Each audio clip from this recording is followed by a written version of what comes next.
नमस्कार। जिज्ञासा सह सुनतवी एपिसोड 3 में आपका स्वागत है। जैसा कि आप जानते हैं, ये प्रोग्राम SDTV द्वारा आपके लिए लाया गया है। मैं पंडित जी के साथ आपके भेजे हुए प्रश्नों को हम बांतवर्ड करेंगे आज। पंडित जी नमस्कार, आपका स्वागत है। नमस्कार। जैसे कि मैंने कहा, हमारे पास इतने प्रश्न आए हैं। कुछ आलखमीन प्रश्न हैं, कुछ प्रश्न मृत्यु जीवन के बारे में जा रहे हैं, कुछ प्रश्न जा रहे हैं पूजा के बारे में और उनकी औरतें के बारे में कि उन्हें ये कर सकते हैं या कि या नहीं कर सकते हैं। तो शुरुआत करते हैं। कुछ आलखमीन फ़राख़ जो आए हैं वो फ़राख़ जा रहे हैं कि गरुड़ पुराण मनुष्य के बारे में क्या कहते हैं। मैं कुछ प्रश्न को आगे पीछे बोलूँगी, तो आप उन प्रश्नों को जैसे जैसे आप बांतोड़ कर सकते हैं उनके जवाब आप दीजिएगा। अच्छा, धन्यवाद दर्शनी जी। हमारे प्रिय श्रोताओं, दर्शकों, सनातन धर्म टीवी जी के माध्यम से जो देख रहे हैं और साथ ही साथ फेसबुक के द्वारा भी जो इस प्रोग्राम को फॉलो कर रहे हैं और यूट्यूब के द्वारा, सभी को धन्यवाद। सबसे पहले मैं ये कहना चाहता हूँ कि मुझे बहुत खुशी हो रही है कि एपिसोड 2 जी की शुरुआत के बाद बहुत लोगों ने अपने द्वारा प्रश्नों को भेजे हैं। Dat geeft een goed geluid, een goed signaal dat de mensen wel kijken naar het programma. और यही भी हमारा लक्ष्य भी है इस प्रोग्राम के द्वारा कि जन समुदाय के अंदर में जितने भी संशय है, त्वैफल्स है, संदेह है, वे प्रस्तुत करें। चलिए, आपका पहला प्रश्न है कि या किसी के द्वारा गरुड़ पुराण के विषय में कि वारूफर हंद द गरुड़ पुराण है। गरुड़ पुराण, हाँ, गरुड़ पुराण मनुष्य के लिए या मनुष्य के प्रति या मनुष्य के बारे में क्या वर्णन करते हैं, यह है प्रश्न। बहुत सुंदर प्रश्न है और सबसे पहले हमें ये जानना चाहिए कि श्री सनातन धर्म वेदों पर आधारित है। हाँ, वेदों खिलो धर्म मूलम, या धर्म का मूल जो है वह वेदों से उत्पादित होता है। या het fundament van de Sri Sanatan Dharma vormen de Vedas, de 4 heilige boeken। बहुत भी हिंदू लोग भी नहीं जानते। यदि उनसे प्रश्न करेंगे wat is uw heilig boek, dan weten ze even niet, of sommigen zeggen ook van Shri Ramayan, वो भी ठीक है क्योंकि श्री रामचरितमानस रामायण भी। अगर हम गरुड़ पुराण पढ़ेंगे तो उसमें हम क्या जान पाएंगे, वो बिल्कुल क्या है, वही मैं बता रहा था। तो सबसे पहले तो 4 वेद हमारे यहाँ हैं और वेद जो है वे फॉर्मूला के रूप में ना लिखे गए हैं। थोड़ा जटिल है, थोड़ा नहीं बहुत जटिल है, और उसे प्रतिपादित करने के लिए वेदों में दिए हुए ज्ञान को और आसानी से प्रकट करने के लिए, लिखने के लिए, बताने के लिए फिर पुराणों की सहायता ली गई है। मतलब वेदव्यास जी ने फिर पुराणों को रचा।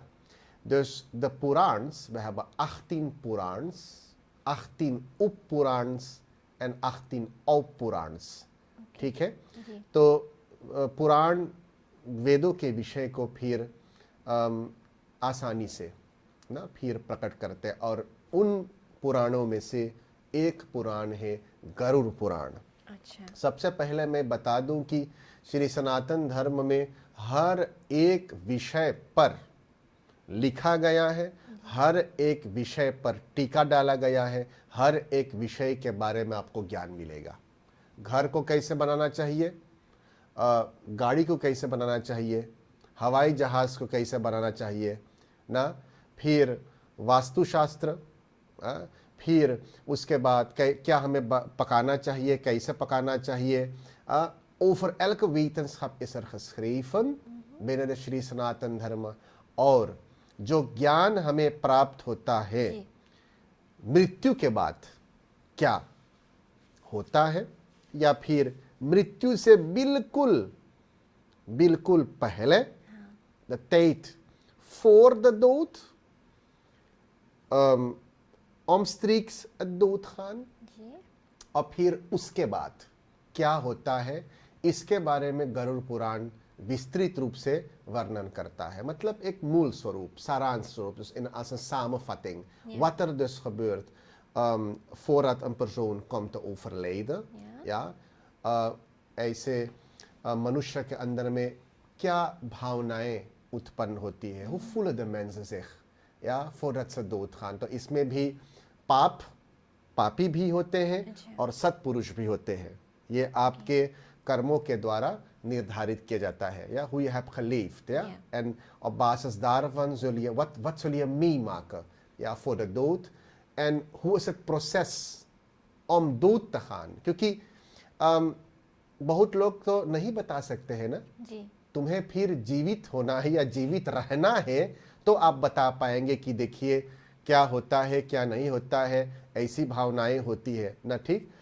और उसके बाद मृत्यु के बाद ना जीवात्मा की क्या गति हो सकती है. Wat ervaart de geest, wat ervaart de ziel na de dood, dat alles vertelt Garuda Purana. अच्छा तो मतलब एक ही लाइन में यदि आप कहना चाहेंगे, जी in één zin, Garuda Purana handelt over het leven voor, tijdens en na de dood. और मैं आपको दावे के साथ कह सकता हूँ, met zekerheid, कि कोई भी ऐसा मजहब, धर्म आदि संप्रदाय नहीं है गरुड़ पुराण के अलावा, श्री सनातन धर्म के अलावा जी ना के अतिरिक्त जो मृत्यु विषयक इतना विस्तार पूर्ण वर्णन करता है.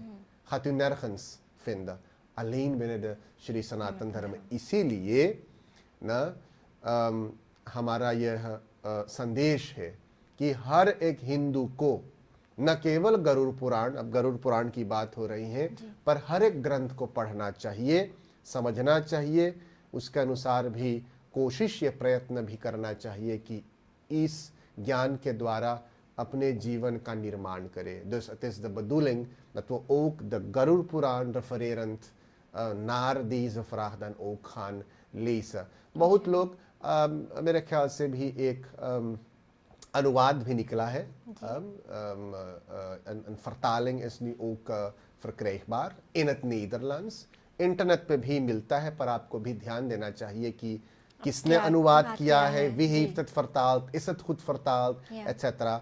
Maar het is dan de bedoeling dat u dat kennis van gaat halen. ये आवश्यक है बहुत. तो गरुड़ पुराण हमारे जीवन का एक ऐसा कुछ है, वो पुराण है जो जिसमें हम अपने जीवन का कुछ पढ़ सकते हैं या जान सकते हैं, ये ज्ञान उसमें जो मिल सकता है. हाँ बिल्कुल, मतलब जीते समय भी छोटे रूप में, पर विशेष बात क्या है, मृत्यु से पहले जी क्या स्थिति होती है, प्राणी की स्थिति क्या होती है, फिर मृत्यु के समय क्या होता है, और फिर मृत्यु के बाद. अच्छा पंडित जी, थैंक यू वेल. वो अगला प्रश्न जो है, मुझे मालूम नहीं था कि पंडित लोग आजकल पगड़ी नहीं पहनते हैं. ये प्रश्न आया है, ऐसा क्यों? मैं पहले नहीं जानती कि पंडित पगड़ी पहनते थे, मैंने कभी देखा नहीं. खुशी हो रही है कि जी लोग अपने को बिल्कुल फ्री समझते हैं जी कि ऐसे भी प्रश्न कर सकते हैं. U ziet dat u niet alleen een religieus technisch vraag hoeft te stellen. Het is een vraag waarmee een persoon zit. और सनातन धर्म टीवी के द्वारा भी ये प्रकाश, मतलब ये अवकाश मिलता है लोगों को कि भी ऐसे प्रश्न भी कर सकते हैं. Het is eigenlijk een persoonlijke vraag aan de ene kant, maar ook een algemene vraag. सबसे पहले मैं ये कहना चाहता हूँ कि ये बात गलत है कि आजकल पंडित पगड़ी नहीं पहनते हैं. Want de vraag is zo gesteld, waarom dragen de pandits van tegenwoordig geen pagड़ी? Dat is niet waar, omdat je dan wel degelijk veel pandits hebt die wel een pagड़ी dragen. Ik kan ook mijn voorbeeld aanhalen. जब ऐसे विशेष अवसर रहते हैं और मुझे भी अपने अंदर में भी ऐसी भावना भी होनी चाहिए कि नहीं आज मुझे पगड़ी पहनना है, तो मैं ज़रूर भी पहनता हूँ. Dus dat is alvast dan wat ik wil zeggen. Dus पंडित लोगों के आपको कोई verplichting नहीं है पगड़ी पहनने की? नहीं, देखिए ये मैं कहने वाला था, हमारे यहाँ का एक huishoudelijk reglement होता है. जी. De priesteraad van de Sri Sanatan Dharma Mahasabha heeft een huishoudelijk reglement. En daarin staat wel geschreven dat eigenlijk pagdi wel hoort bij de kleding. ठीक है? Dus pagdi is een onderdeel van eigenlijk de formele, het formeel tenue van de pandit. ठीक है? Dus laat dat duidelijk zijn. पर मैं ये भी सोचता हूँ, ये मेरा विचार ऐसा है कि देखिए पगड़ी बांधना, पगड़ी को तैयार करना भी थोड़ा समय भी लगता है. Heel eerlijk en oprecht. Het is een voorbereiding. Ja, आप भी एक बार भी पगड़ी भी बांध सकते हैं, उसे निकाल कर फिर रख सकते हैं. और यदि अच्छा या अच्छे वस्त्र से यदि बना हुआ हो तो बहुत दिनों तक एक बार बंधी हुई पगड़ी को आप बार बार फिर पहन सकते हैं, पर उसे भी संभाल कर रखना चाहिए. क्योंकि मैं अपनी बात बताऊं कि मेरे घर पर भी हमेशा एक थाली में पगड़ी होती है, बंधी हुई रहती है. पर विशेष कोई कार्य होता है, मतलब सब कार्य विशेष है, कथा, झंडी, दुर्गा पाठ, मूल शांति, ग्रह शांति, विवाह, सब तो है सनातन धर्म के अंग अंग अंग प्रत्यंग. पर जैसा कि किसी को शपथ लिवाना है, iemand bijvoorbeeld vragen om de eed af te leggen of de belofte om belofte of te zweren, vooral ook bijvoorbeeld na de verkiezingen, of iemand moet in een bepaalde ambt, hoe heet het weer, gewijd worden, in een bepaalde functie komen, dan zijn het speciale gelegenheden, ठीक है, anders dan normaal. तो ऐसे बहुत पंडित भी होते हैं जो पगड़ी पहनकर भी जाते हैं. और जब यज्ञ आदि का अनुष्ठान भी होता है, de grote yajnas die we kennen, ja, eendaagse, tweedaagse, etc., Shrimad Bhagavad Gita यज्ञ of zo, weten hoe we dat kennen. Corona के द्वारा तो ऐसी आयोजना भी मुश्किल है इस वक्त, पर उन अवसरों पर तो भी ज़्यादातर पंडित लोग भी पगड़ी बांधते हैं. Dus het hangt eigenlijk vanaf, het hoort natuurlijk bij de kleding, laat dat duidelijk zijn. Maar natuurlijk hangt het ook van de pandit af. Ja toch? कि वो पगड़ी पहनना चाहते हैं या नहीं. ठीक है, किन किन अवसरों पर, कब, कैसे, कहाँ पर, ये उस पर निर्धारित है. Maar in elk geval moet ik zeggen dat मैं अपनी बात भी बताऊं कि यदि आपको पगड़ी यदि पहनना है तो ऐसा भी अनुभव होता है dat u iets speciaals gaat aantrekken. Het is een speciale hoofddeksel. Het is deel van het tenue dat eigenlijk respect dwingt en respect verdient. natuurlijk ook die dhoti kurta en alles daaromheen, पर यदि पगड़ी है तो जान सकते हैं कि नहीं कोई विद्वान या कोई ऐसा पुरुष है ना जिसके पास ना कुछ एक uitstraling होता है. Dus kortom, het is een aangelegenheid des pandits en we moeten het voor hun overlaten. Het is natuurlijk, maar natuurlijk is het mooi, अच्छा लगता है कि पंडित के पास भी पगड़ी है, अच्छा लगता है, maar zoals ook de mensen bijvoorbeeld in de strijdkrachten bij de militairen en de politie, ze hebben ook speciale tenues die ze gaan aantrekken wanneer ze bij formelere gelegenheden aanwezig moeten zijn, toch? Met alles, weet je wel, en aanhul, klederdracht en zo. Dus zo is het ook bij de pandits, dus het is iets persoonlijks.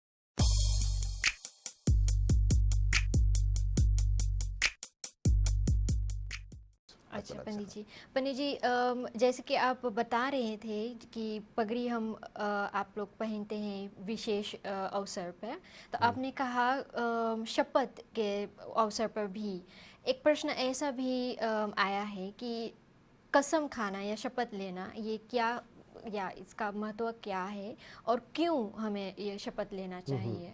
मैं फिर एक बात दोहरा दूं कि ऐसा नहीं है कि ये एक नियम है जी कि पगड़ी को केवल विशेष अवसरों पर पहनना चाहिए। ये एक स्टैंडर्ड नियम नहीं है, अच्छा पर ये प्राय हम करते हैं। अच्छा Weet u wel, in speciale dag gaan we dat doen, maar ook tijdens een normale कथा, साधारण कथा, झंडी दुर्गा पाठ, कोई भी यज्ञ हो, जी छोटे से छोटे क्यों ना हो, पर उस पर भी पगड़ी पहनकर आप जा अच्छा। सकते हैं, पंडित लोग जा सकते हैं। पर ये मैं कह दूं, पर शपथ लेना तो जब हम लोग लिवाते हैं जी या als we dan iemand laten inzweren, तो प्राय हम देखते हैं कि नहीं, ज़्यादातर पंडित लोग पगड़ी पहनकर ही जाते हैं।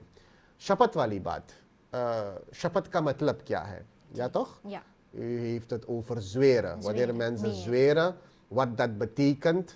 और En अगर हम als ze शपथ dat का पालन नहीं करेंगे तो क्या होता क्या है? होगा? जी देखिए, इससे शुरू करते हैं। शपथ लेना वैसे तो हमें प्रतिदिन करना चाहिए। En dan nu gaat de vraag ontstaan, maar hoe dan, पंडित? जी श्री सनातन धर्म में 10 नियम होते हैं। 10 नियम, द 3 geboden जी van de श्री सनातन धर्म मनुस्मृति में लिखा हुआ है। धृति क्षमा दमोस्तेयम शौचमिंद्रिय निग्रह धीर विद्या सत्यम अक्रोध दशकम धर्म लक्षणम ना। और पहला लक्षण है स्तनफस्तखैत, धृतिवान होना। जो कुछ हम सोचते हैं उसी को हमें बोलना चाहिए, उसी को हमें करना चाहिए। Dat is het eerste fundament van de Shri Sanatan Dharma। En यह है एक तरीका जानने के लिए कि कहाँ तक कोई धृतिवान है। In hoeverre is de persoon standvastig। Mahatma Gandhi ji की सबसे बड़ी विशेषता यह थी, ग्रंथों में लिखा हुआ है, कि जो भी बापू के अंदर में वही कहते थे और वही करते थे। Ja, dat is een parameter. En ik denk, जो दर्शकों हैं, de kijkers en de luisteraars, die kunnen ook een introspectie gaan maken। अपने भीतर देखिए और प्रश्न कीजिए कि मैं सनातन धर्मी होकर के, मैं मनुष्य होकर के कहाँ तक मैं धृतिवान हूँ, कहाँ तक मैं जो सोचता हूँ, बोलता हूँ और करता हूँ। और इसलिए श्री सनातन धर्म में कहा गया है, जितना भी कुछ करो मनसा वाचा कर्मणा, मन से, वाचा वचन से और कर्म से। हनुमान चालीसा में भी लिखा हुआ है। हाँ तो मन कर्म वचन ध्यान जो लावई। हाँ तो dus dat is al een शपथ, ja toch? Het zweren als het ware, dat je een commitment als Sanatan Dharmi aangaat. Wat u zegt, ja, wat u denkt gaat u zeggen en gaat u doen। ये तो अपने आप में एक शपथ है। तो ठीक है, लाते हुए vasthouden। और फिर दूसरी ओर से दूसरे क्षेत्र पर जब किसी को नौकरी, एक नई नौकरी से शुरुआत करना है, in een formele dienst, ja, of bepaalde verantwoordelijkheden krijgt, और न केवल उन अवसरों पर, विवाह भी एक शपथ है। वहां पर भी हाँ तो कन्या वर से शपथ, वर को शपथ देती है और फिर वर कन्या को शपथ देता है। En als men niet zich houdt aan het Inderdaad. belofte en het gezworen dat men Het heeft gezworen, gedaan. inderdaad। Dus gebeurt dan er? wordt ze gesanctioneerd daarvoor। Zo eenvoudig is dat। जी पंडित जी, धर्म that is- जो भी कुछ वर्णन करता है, जो भी कुछ कहता है, यदि उसके विपरीत आप कर्म करेंगे तो देवी देवताओं की ओर से आपको फिर दंड मिलेगा। यदि हम रास्ते पर हम चलाते हैं, गाड़ी चलाते हैं, binnen de bebouwde kom, hoeveel? 40 kilometer mogen rijden, als ik het goed heb, houdt u me dat ten goede। और यदि रास्ता बिल्कुल फ्री है और आपकी इच्छा है कि मैं नहीं 40 किलोमीटर घंटे में नहीं चलाऊंगा, पर उससे दुगुना ना, तो आपकी मर्जी है, maar als u wordt gepakt door de politie, wordt u gesanctioneerd daarvoor। तो इसी तरीके से दैनिक जीवन में हमारे धर्म ग्रंथों के अनुसार नियम बने गए हैं और हमारा ये कर्तव्य बनता है, हमारे प्रति यह एक आज्ञा है कि इन नियमों का हमें पालन करना चाहिए। और यदि हम पालन नहीं करेंगे तो हमें फिर अपने पुण्य कर्मों के लिए हमें फिर पुण्य मिलेगा, और यदि हम पाप कर्म करेंगे तो फिर हमें पाप की प्राप्ति होगी। So eenvoudig is that, en ik wil er even nog wat zeggen. और यदि हम भी शपथ लिवाते हैं तो मंत्र हम पढ़ते हैं, अग्ने व्रतपते व्रतम चरिष्यामि तच्छकेयम राध्यताम इदमहमनृतात् सत्यमुपैमि, कि आज यहाँ पर ना अग्नि को साक्षी मान करके मैं शपथ लेता हूँ ना, अग्नि व्रतपते व्रतम चरिष्यामि तच्छकेयम राध्यताम इदमहमनृतात् सत्यमुपैमि, कि जितने भी कार्य मैं करूँगा सत्य के अनुसार ही सोचूंगा, बोलूँगा और करूँगा। तो अग्नि को साक्षी मान करके, तो और धर्म ग्रंथ भी साथ में रहता है, श्रीमद् भगवद गीता या श्री रामचरितमानस या वेद आदि को कोई भी धार्मिक ग्रंथ ना हम लेते हैं। और ये भी मैं कहना चाहता हूँ कि सब जगहों पर अग्नि का वास होता है। यहाँ पर भी हम इस वक्त अग्नि में हैं, पंच तत्व जो है हमेशा साथ में रहते हैं, पर केवल जो सिलाई हम लेते हैं और फिर मसाले को यदि हम जो लकड़ी में है, छोटी लकड़ी में जब हम चलाते हैं तो फिर अग्नि प्रज्वलित होता है, हो जाता है, पर अग्नि सब जगह पर विराजमान है। पर जहाँ पर प्रेम होता है तो फिर अग्नि प्रज्वलित। Dus altijd is het vuur met ons aanwezig. Het zij onzichtbaar, het kan wel zichtbaar worden. Dus alle karmas die we verrichten, het zij bewust of onbewust, ja, worden dus dan geregistreerd door de vuurgod। ठीक है, तो इसलिए ये संदेश है सभी के प्रति कि कभी शायद हो सकता है कि आपने कुछ शपथ लिया, कभी हो सकता है कि गलती हो जाती है। श्री रामचरितमानस में भी लिखा हुआ है कि काल सुभाऊ कर्म बरियाई, भले प्रकृति बस चुकई भलाई।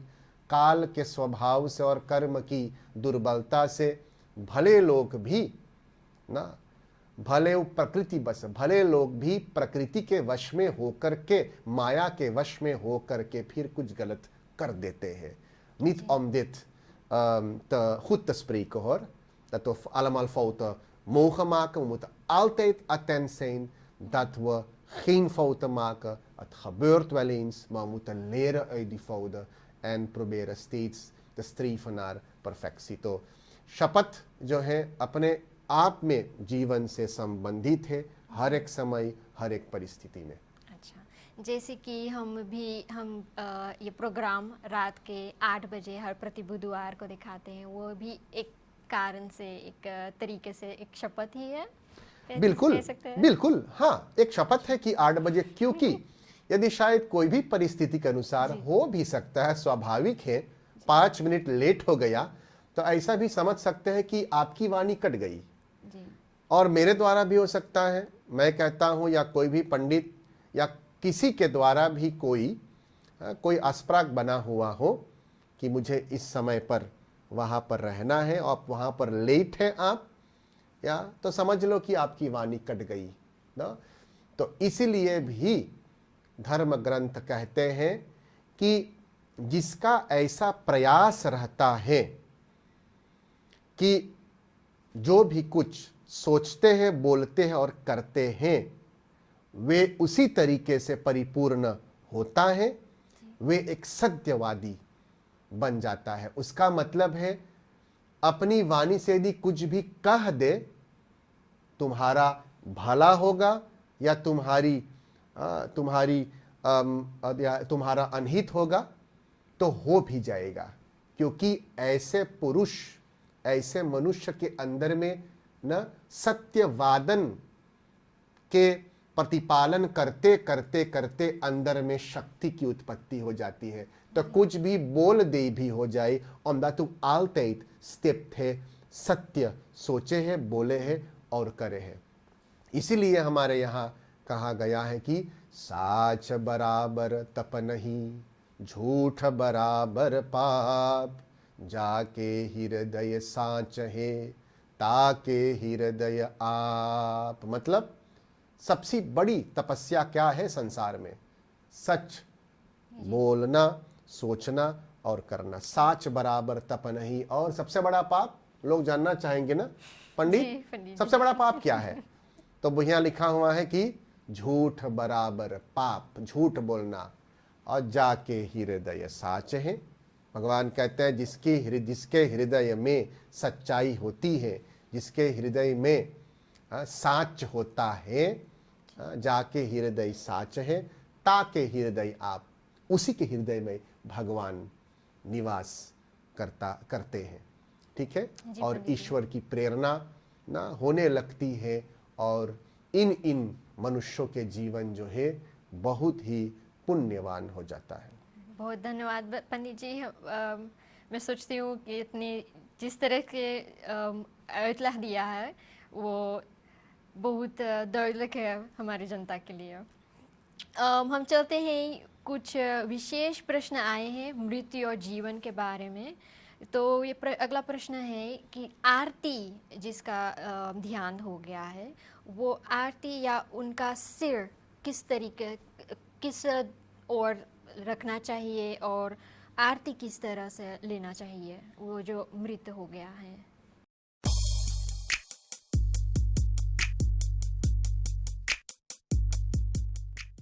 वो जो आरती मतलब बत्ती, आरती की बत्ती जो है, नहीं, वो मृत इंसान का जो मर गए हैं उनकी आरती हम किस तरह अच्छा ठीक है, ठीक समझ गया। देखिए साधारण तरीके से ये कई ग्रंथों में लिखा हुआ है, क्योंकि हमने भी कहा है जितने भी कुछ हम कहेंगे हम भी बताएंगे कि ग्रंथ क्या, वहानुकम ब्रॉन फॉर्मेल्डिंग या, क्योंकि मैं यहाँ पर आकर भी बहुत कुछ मैं बोल सकता हूँ और अपना विचार भी मैं प्रकट कर सकता हूँ। वैसे तो विचार प्रकट करना कोई गलत बात नहीं है, मा इधरिन हिफ्तन एक मीनिंग या तो मार हमें करना चाहिए वही जो धर्म ग्रंथ कहते हैं। और ऐसा एक ग्रंथ है क्यों ग्रंथ हमारे यहाँ होता है श्री सनातन धर्म के वांगमय में, और उसमें लिखा हुआ है कि आरती माने यहाँ पर मृत मनुष्य की बात हो रही है। मैं बता दूं, जब साधारण आरती करना जी, तो लिखा हुआ है कि जिस देवता की आरती करना है उस देवता के बीज मंत्र को जानना चाहिए। मान लिया जाए कि भगवान शंकर की आरती तुम्हें करना है जी, तो बीज मंत्र पंचाक्षर मंत्र ओम नमः शिवाय। तो भगवान शंकर ऐसे हैं तो आरती लीजिए ना, उसमें दिया होता है तो पहले ओम बनाइए यूं, ठीक है जी। जाकर फिर अनुस्वार ऊपर पंथ ओम हो गया, नमः शिवाय, फिर मादमुतन मोयस्त्रोम फॉर्म, न मह विसर्ग, ठीक है, और शिवाय एक यहाँ ई मैंने बनाया, श हिंदी, फिर देखिए ना बहुत ही सुंदरता के साथ यहाँ पर मैंने लिख डाला ओम नमः शिवाय। ऐसा क्यों ग्रंथ में लिखा हुआ है?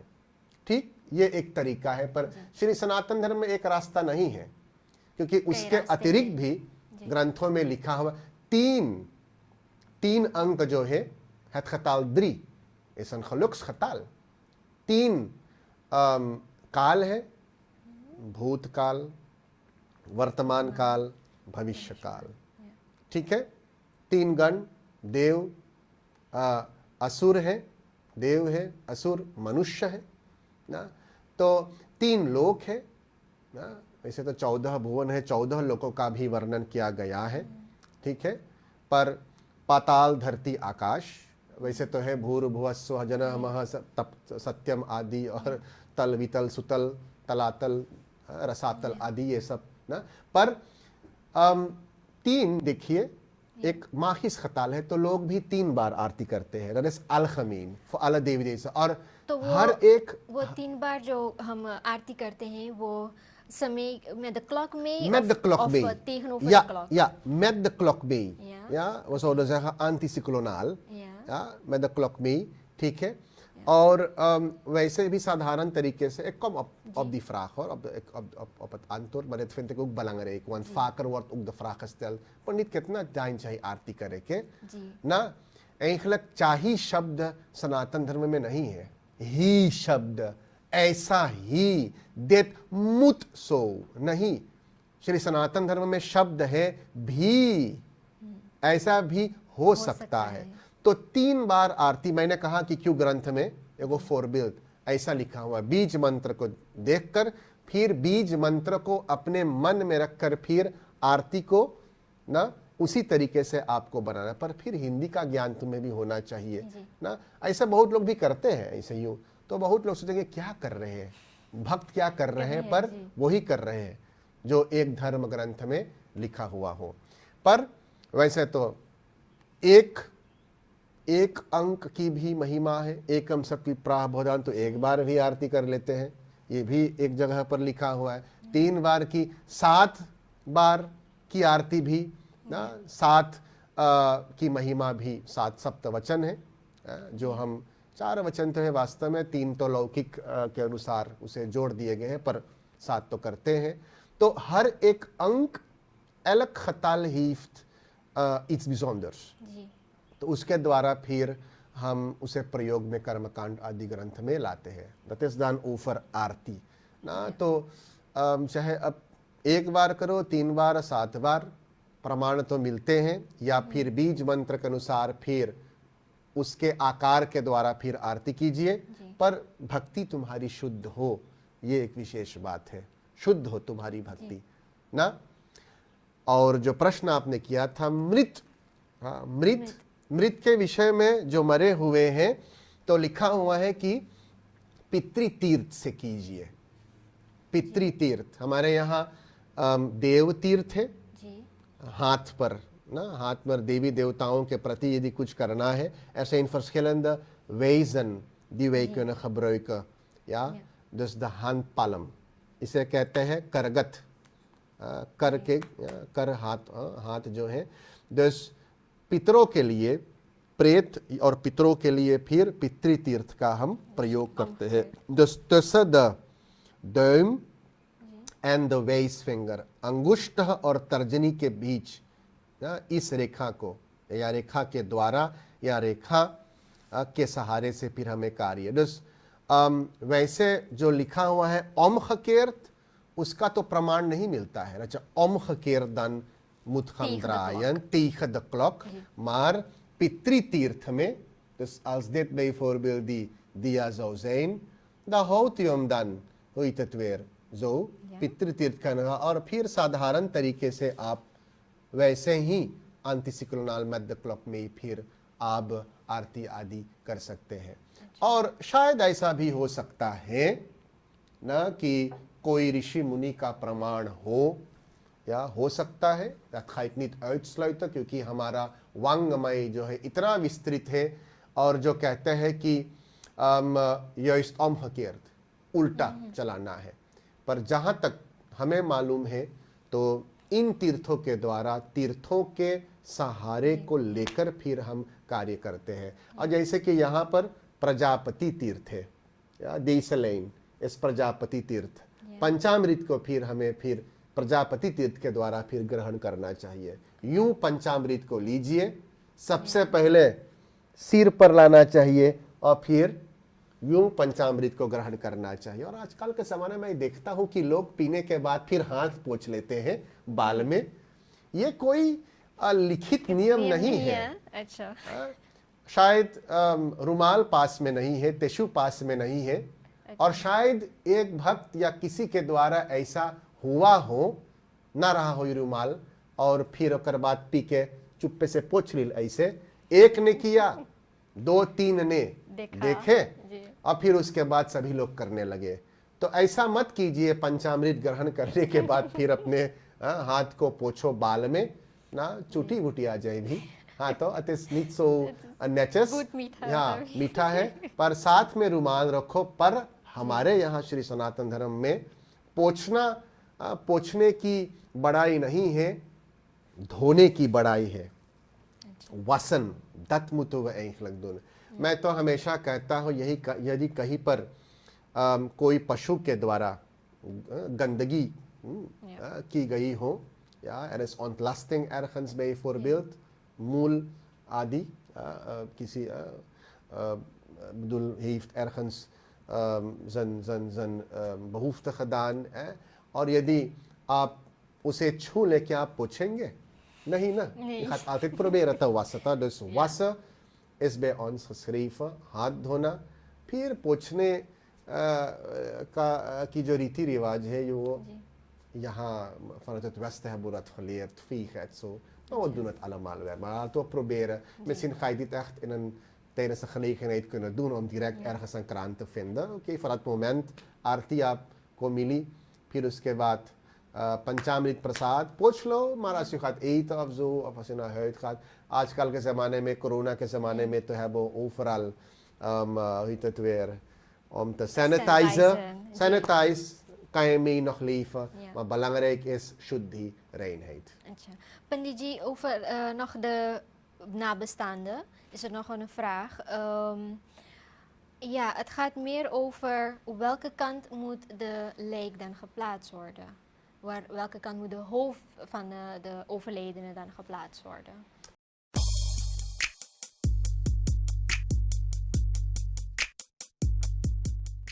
ओ हाँ, देखिए, जो ग्रंथ में, श्राद्ध के ग्रंथ में, ज़्यादातर ग्रंथ में लिखा हुआ है मेरंडेल्स van de boeken met betrekking tot श्राद्ध, het verrichten van de overlijdensrituelen, तो फिर लिखा हुआ है कि सिर को उत्तर की ओर रखे, het noorden, और फिर जो पैर हैं, ja, de benen, de voeten, die moeten dus dan richting het zuiden zijn. ये है ज़्यादातर प्रमाण जो हमें मिलता है, और सूरीनाम देश में भी रीति के अनुसार ऐसा भी होता है, या और हमें ऐसा भी करना चाहिए।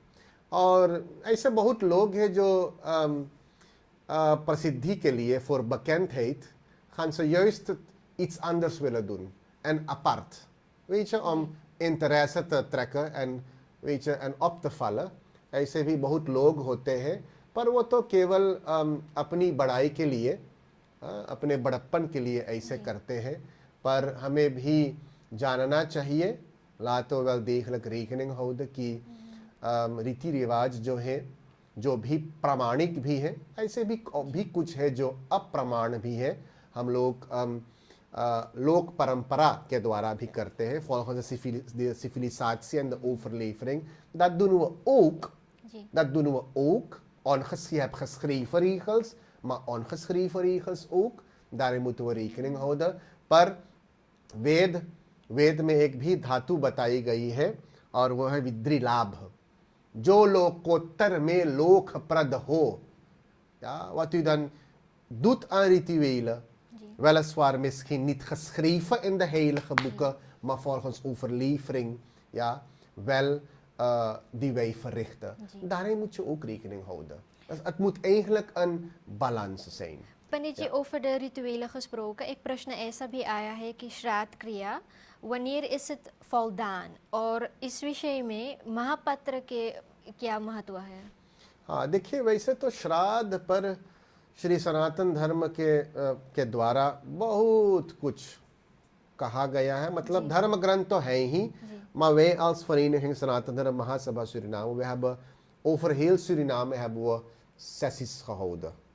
Ja, in samenwerking met Yuwadal Suriname. YouTube पर भी है, आप लोग टाइप कीजिए de overlijdensrituelen van de Sri Sanatan Dharma. Komowena में, Paramaribo में, वानिका में, सारामाका में, निकेरी में, यहाँ तक कि ब्रोकोपोंडो में भी एक जगह पर भी जहाँ पर बहुत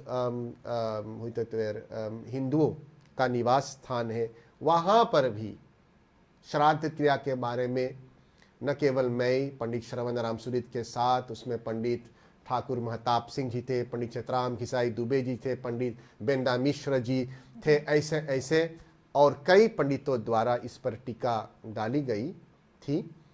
3-4 jaar terug, 10 वर्ष पहले, तो बहुत कुछ कहा गया. Dus we hebben het al uit en breedvoerig besproken, maar er is weer een vraag, ik wil het toch dan beantwoorden, dat श्राद्ध कब पूर्ण होता है? जब आपने श्रद्धा और भक्ति पूर्वक, क्योंकि श्रद्धाम दीते इति श्राद्धम, यदि श्राद्ध करता श्रद्धा और भक्ति पूर्वक अपने मृत पितर आदि के निमित्त न श्राद्ध के संपूर्ण अंगों को परिपूर्ण किया. Daar heb ik het over bouwenpinden. Volledig de 52 pindes heeft geofferd met alle liefde en toewijding. Ja, अच्छी तरीके से शास्त्र विधि के अनुसार, dan kunt u dan stellen dat de श्राद्ध dan voldaan is. और महापात्र, इस पर हमने बहुत we hebben uit en uitvoerig gesproken. Mahapatra ook, देखिए महाब्राह्मण जो है उसे महापात्र भी कहे जाते हैं. और ये भी bronze फॉर्मेल्डिंग Garuda Purana onder andere, जिसमें लिखा हुआ है कि महापात्र महाब्राह्मण सबसे पहले 10वें दिन पर भोजन करना चाहिए als महापंडित. क्यों? क्योंकि महापात्र माध्यम है, इस इंटरमीडियर महापात्र के द्वारा उस प्रेत या प्रेता के क्षुधा और पिपासा की निवृत्ति होती है. भूख और प्यास मिटेंगे. dus प्रेत जो है ना ओकरे द्वारा भोजन करी form intermediate, dat is dan één reden.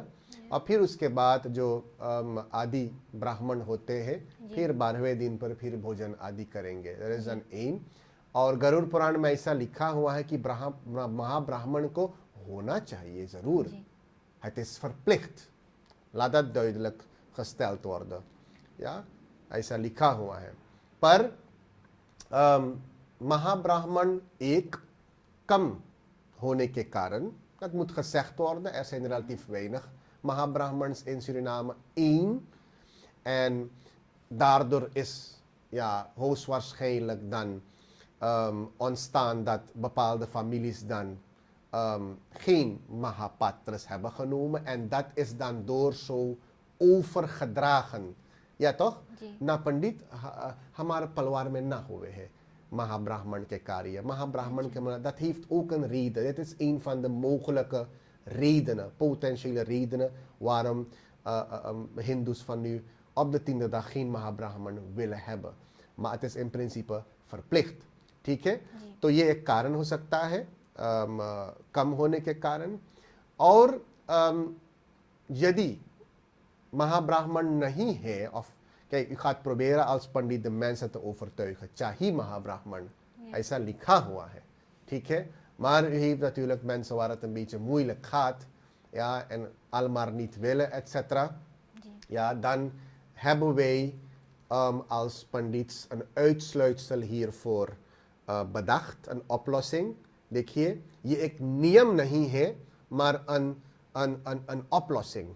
और वो क्या है कि हमारे यहाँ ये भी प्रमाण है कि सभी देवी देवता, 33 कोटि देवी देवता गौ माता में विराजमान है, गौ माता में स्थित है. ठीक है? Alle manifestaties van het goddelijke bevinden zich in de koe. De koe is erg heilig bij ons. इस पर तो चर्चा करने का आवश्यकता नहीं है. ठीक है? माँ हिंसी पशुनान पशुश्च, हम निरपराध गौ की हत्या नहीं करेंगे. ठीक, कभी भी नहीं, की माता स्वरूप है. Dus vanuit die stelling hebben wij gezegd, ja, कि महाब्राह्मण भी गौ में विराजमान है, महाब्राह्मण भी गौ माता में स्थित है. तो हम लोग 10वें दिन उस भोजन को संकल्प करके, गौ माता के प्रति संकल्प करके फिर गौ को खिला देते हैं. Let wel, dit is een snappingsclausule voor ons, ja, die wij hanteren en proberen dan zo dan zeg maar het werk voortgang te doen vinden. ठीक है. और 12वें दिन पर हम लोग पंचबली भी निकालते हैं अन्न की शुद्धि के लिए. अन्न की शुद्धि के लिए तो उसमें भी गौ बलि होता है. मंत्र में भी कहा गया है कि सौरभेय सर्वहिताम पुण्यराशः प्रतिगृहणन्तु मे ग्रासम गावस्त्रैलोक्य मातरः. गौ माता तीनों लोकों की माता है. ठीक है. सौरभेय सर्वहिताः पुण्यराशः, पुण्य को प्रदान करने वाली गौ माता है. और हमारे धर्म ग्रंथ में भी वर्णन किया गया, यदि कभी कभी पर समय पर दुख होता है, तुलादान आदि करना. Bijvoorbeeld, je hebt bepaalde problemen. U weegt 70 kilo, dan moet u zelf 70 kilo aan gras moet u snijden और फिर ब्राह्मण संकल्प करे और उसे फिर गौ को खिलाना चाहिए. Dat is ook een modaliteit. ऐसे कई व्रतों के विषय में गौ के प्रति वर्णन किया गया है. अच्छा पंडित जी, समय को ध्यान में रखते हुए मैं कुछ और प्रश्न पूछूंगी, लेकिन समय बहुत कम है. अच्छा. तो हम कोशिश करेंगे वो प्रश्न को उत्तर हम दे पाए. तो वो अगला प्रश्न है पूजा के विषय में. औरतें हैं जो विवाहित हैं और अविवाहित हैं, वो शिवलिंग की पूजा कर सकते हैं? बिल्कुल बिल्कुल. दोनों, चाहे स्त्री और पुरुष, इससे शुरू करते हैं. दोनों भगवान शंकर का पूजन कर सकते हैं. ठीक है. ऐसा भगवान शंकर की वाणी है. श्री रामचरितमानस में भगवान शंकर भी कहते हैं ना कि पुरुष नपुंसक नारीवा ना जीव चराचर कोई ना सकल भावना भज कपट तजी मोहि परम प्रिय सोई. या कि चाहे पुरुष हो, भगवान शंकर कहते हैं, पुरुष नपुंसक नारीवा जीव चराचर कोई, चाहे चर हो अचर. चर माने पेड़ पौधे ना, चर माने जो चलते फिरते हैं. चैतन्य, जिसमें चैतन्य हो, बवीखलक हो, ओके बोले चर. जिसे चैतन्य हो, जिसे भविष्यन रहे, जिसे कोई ज्ञान रहे. और अचर माने ना अनबवीखलक, जैसे कहते हैं जड़ चेतन जग जीव सकल राममय जान. Dus ook de bomen die zich op één plaats bevinden, om het zo te zeggen. Dus mannen, vrouwen, पुरुष नपुंसक नारी वा जीव चराचर कोई, चाहे जो कोई है, सकल भावना भज ना, भावना के साथ met liefde भज, maar één ding wel, kapट तजी, kapट का परित्याग कीजिए ना, met alle oneerlijkheid. Dat moet u achterwege laten. Mohi priyam sooi, मुझे वह प्रिय है. Dus dat heeft ook gezien. Sati heeft ook भगवान शंकर पूजा gedaan, maar किया 100 साल gehuwd. Maar उससे पहले जब क्या बोले है, पार्वती ने भी भगवान शंकर की आराधना उन्होंने की, कौन gehuwd. या और क्या बोले है, शिव पुराण में फिर एक मिलता है प्रसंग जहाँ पर कहते हैं कि पुरुष जो है ओम नमः शिवाय के द्वारा भगवान शंकर का पूजन करे, और जो स्त्री होती है ओम शिवाय नमः. ऐसा फिर मिलता है और कुछ न कुछ विशेषताएं. साधारण algemeen ja mag een man en een vrouw, gehuwd of ongehuwd, beide puja doen van भगवान Shankar. Okay. En zonder Durga Puja te doen, mag men ook धार offeren? दुर्गा पूजन नहीं, ये तो एक नियम नहीं है कि तुम्हें दुर्गा पूजन करने के बाद धार को अर्पण करना चाहिए, या तुम्हें दुर्गा पूजन करना ही है. U bent verplicht Durga Puja te doen en dan mag u daar offeren. Nee, het zijn verschillende modaliteiten. ये अनेक प्रकार की भक्तियां हैं, या तो जी पूजन, श्रवणम कीर्तनम विष्णु स्मरणम पाद सेवनम अर्चनम वंदितम दास्यम सख्यम आत्मनिवेदनम, मखूक अलकदा खून धार ऑफर। दस धार चढ़ाना भी एक प्रकार का पूजन है, एक प्रकार की भक्ति है। और पूजन जो हम लोग समझते हैं अपने मन में, पूजा करना, सामग्रियों के साथ सामग्रियों को चढ़ाना, वो भी एक प्रकार की भक्ति है। तो जिसके लिए जिसकी रही भावना जैसी, प्रभु मूरत देखा तिन तैसी। 9 भक्तियों में से कोई भी भक्ति आप ग्रहण कर ले, उसके द्वारा फिर ईश्वर की आप स्तुति करें, ईश्वर को आप भजें, ईश्वर के प्रति अपनी भक्ति अर्पण करें। इसमें न, het is geen voorwaarde dat beide tegelijk gaan, of weet u, het is, u bent vrij daarin। Shri Sanatan धर्म is erg liberaal होर। एक ओर से विधियां बहुत कड़ी कड़ी होती है सनातन धर्म, श्री सनातन धर्म में बहुत जटिल, मूलक, ingewikkeld, पर उसके अतिरिक्त भी बहुत ही साधारण और मकलक। इसलिए याद कीजिए, लोगों को याद करना चाहिए, श्री सनातन धर्म में शब्द ही नहीं है, ही माने अलीन, पर भी शब्द है, ऐसा भी कर सकते हैं। तो चीजवा जो बोले हैं कि हाँ ऐसे ही चाहिए ना, laten we stoppen daarmee। Laten we kijken naar de mogelijkheden die de Shri Sanatan धर्म ons biedt। अच्छा पंडित जी, एक आखिरी सवाल है, इसके बाद हम दर्शकों को हम कह देंगे कि वो जैसे प्रश्न है और ऑन द लकीर जो है वो हमें SMS द्वारा या व्हाट्सएप द्वारा भेज सकते हैं, हम अगले एपिसोड में उनको जवाब देंगे। वो आखिरी प्रश्न है कि ja, wat horen de rituelen bij de 6e dag bij een pasgeboren baby en waarom specifiek op de 6e dag? देखिए, श्री सनातन धर्म टेलीविजन के द्वारा, दूरदर्शन के द्वारा कुछ महीने पहले 16 एपिसोडों से ज़्यादा भी एक प्रोग्राम नहीं, कई प्रोग्राम बनाई गई थी। And die programma's die waren onder de noemer संस्कार, शायद लोग को याद अभी है। तो उसमें बहुत ही विस्तार पूर्वक मेरे द्वारा भी चर्चा की गई थी। हर एक संस्कार को फोड़ कर ना बताया गया था। और अच्छा, फिर से प्रश्न आता है, मैं कह दूं कि देखिए, षष्ठी पूजन जो है, जिसे हम यहाँ सूरीनाम में हम लोग बोलो ना कि का 6 दिन पर हम लोग जाइलो का बोले है पूजा करे, लड़का खबोर भैल या लड़की खबोर भैल है ना, तो बोले है पूजन करना चाहिए। देखिए, षष्ठी पूजन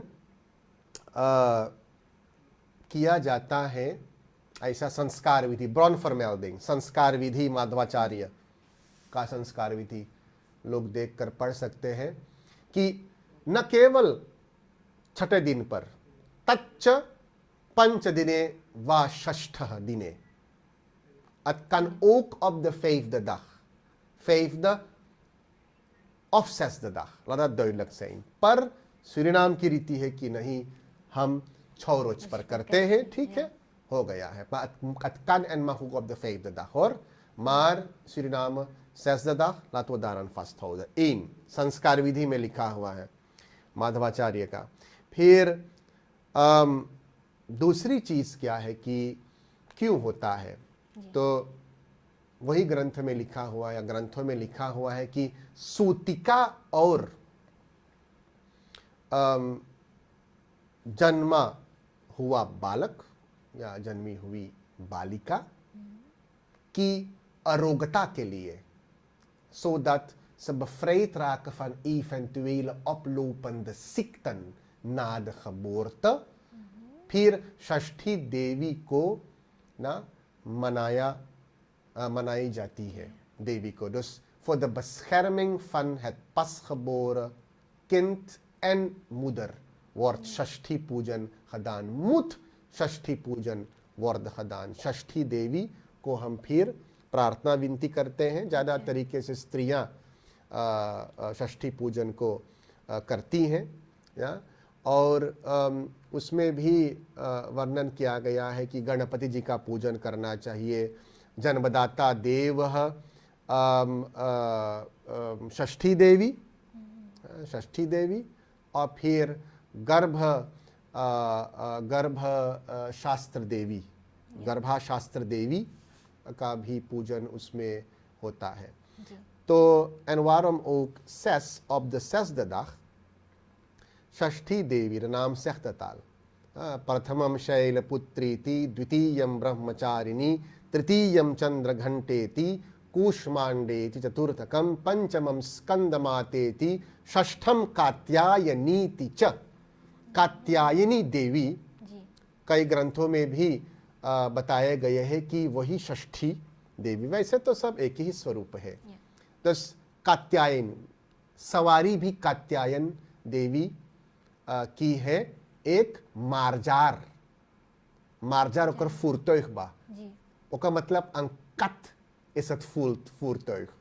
भला कोई सोच सकता है कि एगो कट भी voertuig हो सके है, पर कात्यायनी देवी या षष्ठी देवी, zelfde, ja, in heel veel heilige boeken van ons. Dus omdat ze dan 6e devi is,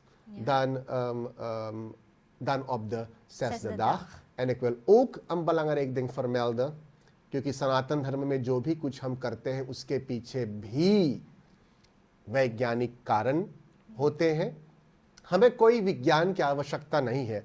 Laat dat duidelijk, we hebben de wetenschap niet nodig hoor, om te vertellen hoe geweldig de Sanatan Dharm is. De Sanatan Dharm is op zichzelf geweldig. Maar mensen van nu, tegenwoordig, vooral de studenten, die gaan op school, ze willen die link horen en zien en weten. Laat me dat duidelijk stellen. Waarom op de 6e dag, wanneer een kind pas, ik wil het even in het Nederlands doen. Wanneer een kind pas geboren is, ontstaat er een natuurlijk proces. Dat is dan het ontstaan van geelzucht tussen gemiddeld de 2e en de 7e dag. En hoe ontstaat dit? Dit ontstaat door de afbraak van de rode bloedlichaampjes. Ja? Uit het bloed van de pasgeborene. ठीक है, क्योंकि उससे पहले तो tussen aanhalingstekens केवल एक रक्त थे, ja toch? Bloed. Dus het kind gebruikt dan het bloed van het moeder, sowieso, is daarmee opgegroeid. Maar daarna gaat het kind proberen tussen aanhalingstekens zijn eigen bloed te produceren. Dus dat oud bloed tussen aanhalingstekens, ja, wordt dan afgebroken. De rode bloedlichaampjes worden afgebroken. En daardoor is de kans groot dat bij de pasgeborene geelzucht ontstaat. Ja, dat noemen we hyperrubinemine. Zoiets heet dat. De artsen weten dat beter. En als gevolg daarvan, ja, dan kan het kind ziek worden. Soms heb je opname en zo. En op de 5e en of de 6e dag heb je gemiddeld de meeste afbraak van deze rode bloedlichaampjes. Dus de kans dat het kind, ja, ziek wordt als gevolg van geelzucht is dan het grootst op de 5e en of de 6e dag. Ja. En wat doen wij als Hindoes? Precies op de 5e en of de 6e dag, of de 6e dag, gaan wij Shashthi Devi aanbidden, zodat dat kind dan niet ziek wordt. तो इसलिए रुकावटों की निवृत्ति के लिए, ना बीमारियों की निवृत्ति के लिए फिर हम षष्ठी देवी को मनाते हैं. ऐसे कई कारण हैं, पर समय को ध्यान रखते हुए moeten vandaag eindigen, denk ik maar. We kijken uit naar de andere vragen van de kijkers en de luisteraars. Nou, dat is luid en duidelijk. Dhanyawad, Panditji. U heeft het gehoord, beste kijkers. Nu dat we dus ook de informatie hebben vanuit de bronnen, zoals Panditji het heeft aangegeven. Ja, als u onduidelijkheden heeft, vragen heeft, तो आप हमके वो SMS कर सकते हैं, app कर सकते हैं 875-4 पे।